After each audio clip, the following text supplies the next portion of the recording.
ساوتان لێبێت و لە شارپەرێسەوە ئەم کاتتان باش ماوەیەکە بەشێک لە هێزە سیاسەکانی هەرێمی کوردستان باز لە بوونی مەترسیەکی گەورە لەسەر قوارەی هەرێمی کوردستانەکەن تەنانەت بەشێکیان پێیان وایە ئەگەری لە ناوچوونی قوارەی هەرێمی کوردستان هەیە ئەگەر بەری پێنەگیرێت. بەڕێز مەلا بەختیار ئەندامی ئەنجومەنی باڵای سیاسی یەکێتی نیشتیمانی کوردستان لە دوایین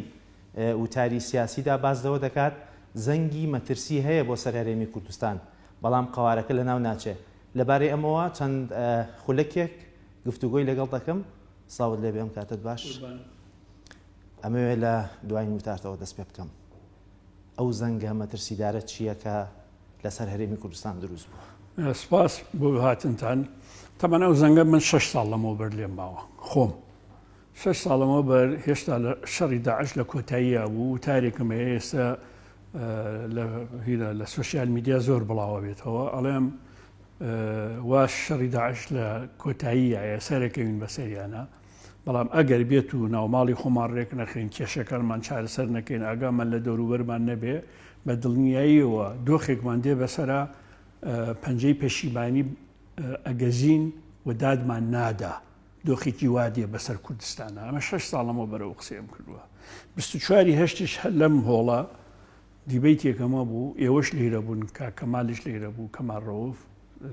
40 کەس لێرە بوو لە حزبەکان دیسان وتم با کۆنگرەیەکی نیشتیمانی ببەستین حزبە معارەزەکان بێلایەنەکان پسپۆرەکان بێن کەمترینی یەکێتی و پارتی و گۆڕانی تیاوێ بعد بیرێک لە چارەسەر بکەینەوە. ئەو کۆنگرەیە با مەسئولێتی هاوبەش هەڵبگیرێ بۆ ئەو مۆزوعە بەداخەوە گوێنەگیرێ لەو مۆزوعە. یعنی من مەقسەدم ئەوە نییە بەڵام وەڵی هەر من ئەو قسانم کردووە بەڵام من ئەم زەنگەم دەمێکە لێداوە بەڵام بەداخەوە گوێقانکراوەکان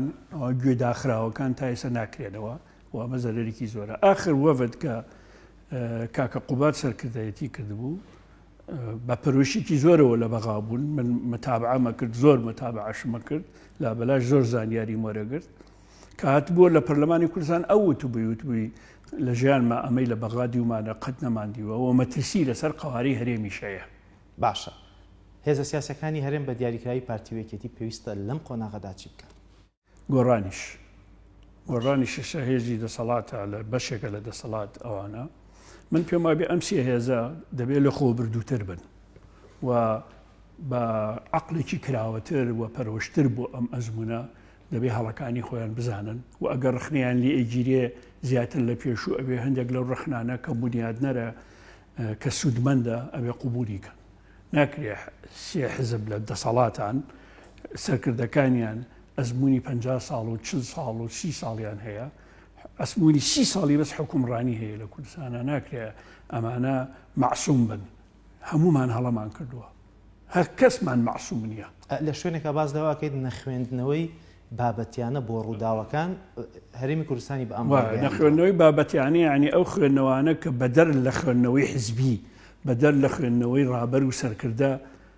ڕووداوەکان چۆن ئەبێ وەکو خۆی بیخوێنیتەوە مەترسیەکان چۆن ئەبێ وەکو خۆی بیخوێنیتەوە. من ئەڵێم لە خوێندنەوەی بابەتی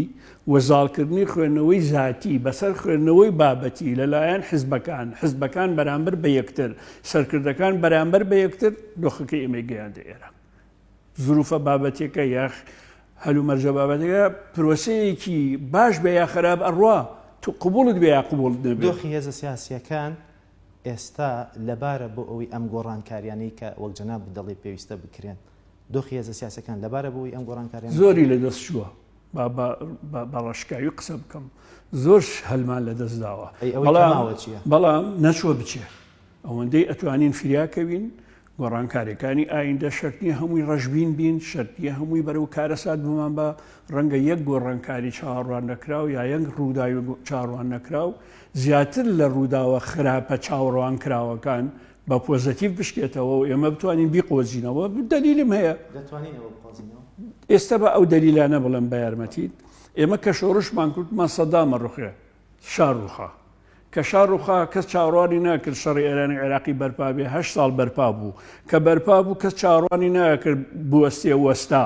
کە وەستا تەسەوڕمانە کرد هەمومان لە ناوە چین لە ئەنفال و کیمیابەرانە کە چی کۆی داگیر کرا سیر کە ئەم ڕووداوانە هەمووی لە دنیای سیاسەتە مادام هەین چاوەڕوانی چاڕوان و چاڕوان نەکراوە بێ بکەین بۆیە من پێم وایە دەرفەت دێتەوە پێشەوە بەڵام ئێمە ئامادەنین دەرفەت بقۆزینەوەکو لە 91 ئامادە بووین ئەمە کێشەکەی منە باشە باس لە بازاڕی گەورەی گومورگەکان کردووە کە پێویستە کۆنتترۆل بکرێ و بچێتەوە خزمەتی داهاتی گشتی حکوومەتی هەرێمی کوردستان من ئەڵێم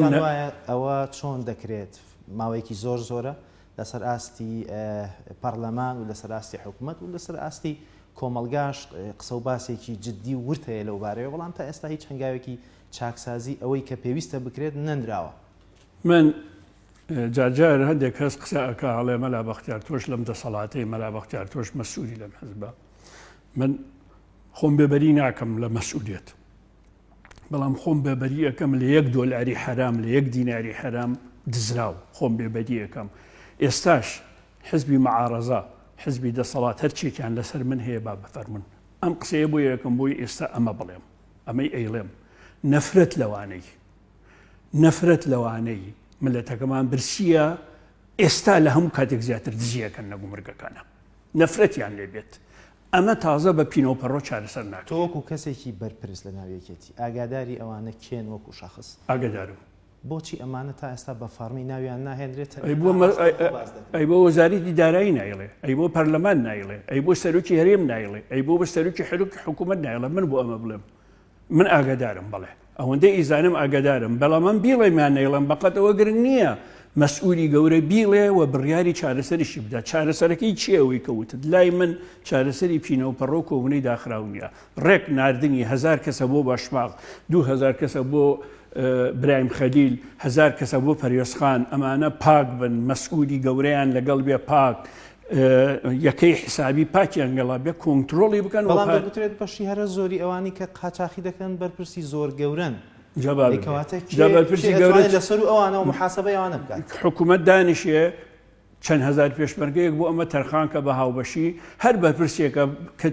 کە چوون مەسئولیەتی کۆنتترۆلکردنی گومرگەکانیانە بە هەر کێ کاتێ پێشەوە ئیجرات بکات باس لە هەموارکردنەوەی حکوومەتەکەیت کابینەی نوێی حکوومەتی هەرێمی کوردستان بەم بارودۆخ ئاڵۆزەوە دەکرێت دەست لە کار بکێشێتەوە و کابینەیەکی نوێ زانی لە ئێمە چونکە کولتوری حکومڕانیمان نییە تعدیلی وەزاری زۆر قورسە لە لامان بۆ لەبەروی عەقڵی حزب زاڵە لە ناو ئەم حکوومەتی ئێمە کاکە تعدیلی وەزاری چییە؟ دوو وەزیر لا بەمسیانە گۆڕمەمە چی تایە ئەمە؟ ئەوە حکوومەتی لوبنان ئەوە سوودان ئەوە جەزائیر ئەوە لیبیا ئەوە عێراق حکوومەتی سووریا تایسە دوو ڕێی سوزرای گۆڕیوە چییە حکم تعدیلی وەزاری؟ لەم قەیرانە گەورەتر تووشی دەبێ تووشی حکوومەتە بێ چییە ئەگەر پۆستەکان بگۆڕی بەرنامەکەت بگۆڕی سیاسەتی حکومڕانی بگۆڕی چی تایە ئەمە؟ من تێ ناگەم یعنی تەگانە لەمە تەگانەتریە بەسەرمانە گەیشتە ئەوەی خۆپشاندار وێنەی جەنابی مامجەلەل و جەنابی کاک مەسعود وسیتێنن باشە لەوە زیاتر عیبە هەیە هاتووە بەسەرمان ئەمێ بە ڕاشکاوی پێم بڵێ پارتی یەکێتی گۆڕان ئێستا توانای گۆڕانکاریان ماوە گۆڕانکاری چی؟ لە هەموو ڕێیەکە ئەوەی کە جەنابەت داوای دەکەی بۆ لانیکەم بۆ ڕوبەڕووبوونەوەی ئەو گۆڕانکاری حکوومەت لەم بنبەستە دەرباسکە لای من نییە بەڵام ئێستا توانای ئیسلاحاتیان ماوە هێشتا دەتوانن چارەسەری هێشتا ئیسلاحات ئەکرێ یعنی پێش ئەوەی بگاتە ئەوەی کە حکوومەت دەست لە کار بکێشێتەوە پێش ئەوش بگاتەوە ئیسلاحات ئەکرێ بەڵێ بەڕێز مەلا بەختیار ئەندامی ئەنجومەنی بابای مەکتەبی سیاسیەتی سپاس زۆر سپاس بۆ ئێوە کاتێکی خۆش